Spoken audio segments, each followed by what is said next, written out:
أعوذ بالله من الشيطان الرجيم بسم الله الرحمن الرحيم إن الحمد لله نحمده ونستعينه ونستغفره ونعوذ بالله من شرور أنفسنا ومن سيئات أعمالنا من يهده الله فلا مضل له ومن يضلل فلا هادي له وأشهد أن لا إله إلا الله وحده لا شريك له وأشهد أن محمدا عبده ورسوله أما بعد السلام عليكم ورحمة الله وبركاته كيف حالكم وكيف الدروس وكيف الأسرة والعيال.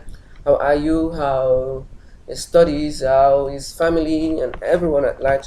We ask Allah subhanahu wa ta'ala to grant us ease and be with every one of us.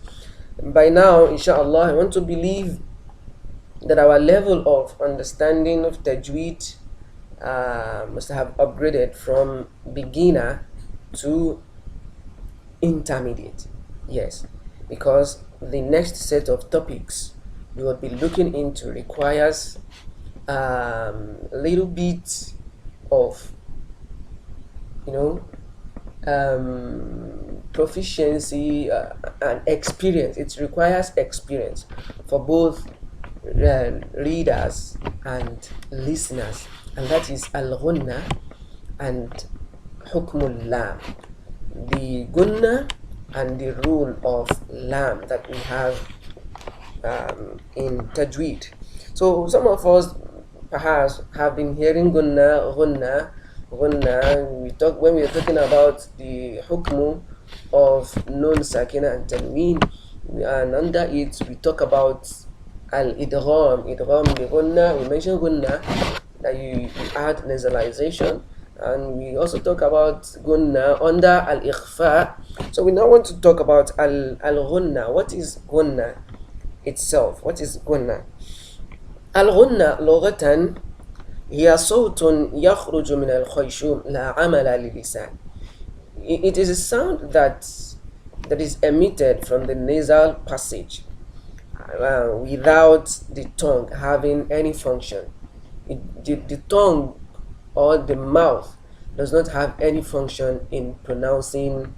The tongue does not have any function in pronouncing al-ghunna.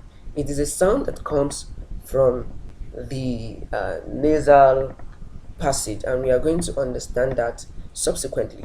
Istilahan, the technical definition of al-ghunna is that صوت أغن مركب في جسم النون ولو تنوينا والميم مطلقا.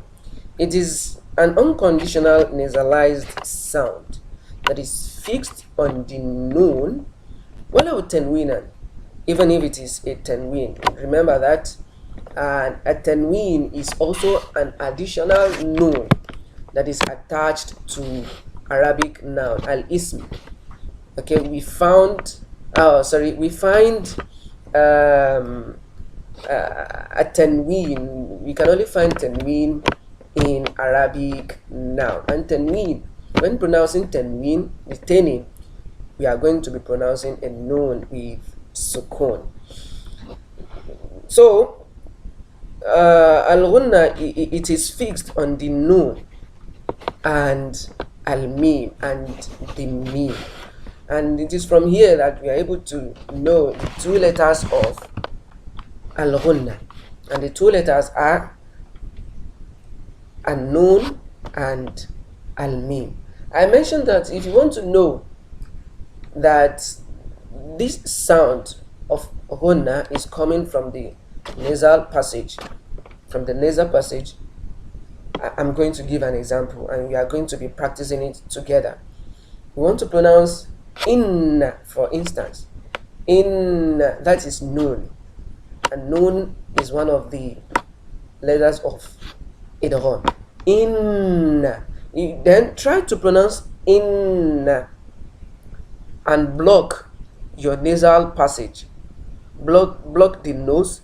You are going to detect that there is a sound trying to force itself out to come from the nasal passage. So if someone tells you that you are not completing your gunna, they are telling you that the timing in the prolongation of the sound to allow the sound to come to flow from the nose is not enough. And when they tell you that it is too much, they are telling you that you need to reduce the flow, the prolongation of the sound to come from the nasal passage. So in. So I will be able to, there is a discomfort because I'm not allowing the sound to come from the nose. So have you seen now that it is a sound coming from the nose? We have maratib al-ghunna, the ranks of ghunna. There are four ranks of ghunna. Al-akmal, the most complete. Kamila, the complete ghunna. Naqis, or the incomplete ghunna. And anqus, the most incomplete ghunna. The difference is, or the difference between these levels of ghunna is just the timing. The timing, it depends on the timing of prolongation. The more you stay, or the more you don't have to stay long on the letters of ghunna. Okay, so now looking into the first one, the most incomplete, al-akmal ghunnatun, al-ghunnatu al-akmal, the most complete ghunna. It is the longest level of ghunna. It is the longest level of ghunna, and this is found on nun and mim that has shadda. So when nun or mim has shadda, then we stay long. We have it because we stay longer than any other kind of ghunna. Okay, we stay longer on nun and mim that has shadda, just as the one I cited as an example. In, so the nun has shadda, and nun is one of the letters of ghunna. If it is mim, in,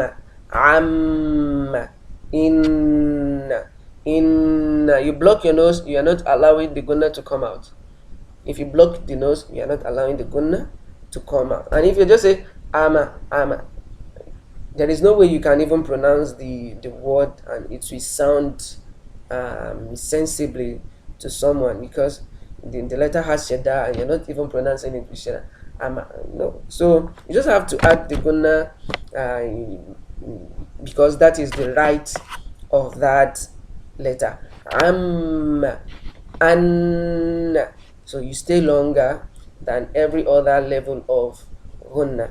So we also stay longer when there is an idgham bi ghunna. When there is idgham bi ghunna, we remember the idgham bi ghunna when nun sakina is followed by the four letters of idgham bi ghunna: al-ya, al-nun, al-mim, and al-waw. Yammu, those four letters. Should I give you an example? You're going to do that on your own? Okay, let me assist you. وَمَن يَعْمَلْ. وَمَن يَعْمَلْ. You can see it is not وَمَن يَعْمَلْ. Some people, when they come across places of ghunna, they just run over it thoroughly. So you need to understand these levels of ghunna. You need to know when you have to stay longer, when you have to stay long, or when you don't even have to stay long at all. وَمَن يَعْمَلْ. You can see that it is long. وَمَن يَعْمَلْ, and that is idgham bi ghunna. The next one is kamila, the complete ghunna. It is also the second longest level of ghunna. The nun and mim sakina is followed by, okay, when nun sakina or mim sakina is followed by any of letters of ikhfa. So this occurs on ikhfa. We have two kinds of ikhfa. Ikhfa can be ikhfa shafawi or ikhfa al-haqiqi. Ikhfa shafawi. Ikhfa shafawi is on mim sakina. Okay, and ikhfa al-haqiqi is on nun sakina. So this is when we also observe our gunna to be longer. Do I need to be giving you example? Okay, just let me quickly remind you then. So when nun sakina is followed by any of the letters of ikhfa, then we have ikhfa'u al-haqiqi, and the example of that is من المؤمنين رجال صدقوا رجال صدقوا. So it should not be as long as that of the first level of gunna. And when mim sakina is followed by any of letters of ikhfa, then we have ikhfa'u ash-shafawi. We have ikhfa'u ash-shafawi, and we have an example under that, inna rabbahum bihim. Inna rabbahum bihim. So that is for the complete ghunna. Then the incomplete ghunna, ghunnatun naqisa. It is the ghunna that is short. The ghunna is short, and we have nun and mim sakina in this instance, where we have to be pronouncing both nun and mim sakina clearly, and nun wal mim al muzhara. So we have to pronounce both the nun and mim clearly with their sukun. Yes, you are going to observe that when we pronounce nun and mim with sukun, there is still a little or short gunna, short sound that come from the nose, like am. You when you block the nose, you are going to observe that okay, a very short sound wants to come from the nasal passage. Am. Okay, that is for memes, sakina and nun sakina. What example should I give for that? You can get an example from the Quran. The most incomplete gunna is where it is the shortest kind of gunna. It is the shortest kind of gunna, and this comes under nun and mim that has vowel. So when nun has haraka, maybe fatha, kesra, or dhamma, or mim has fatha, kesra, or dhamma, then there is also a very short sound that comes from the nose, like wala najaziyanna. I'm giving an example for nun with fatha. Na wana na. Okay, you can see that a very short sound is trying to come from the nose. And for mim, wama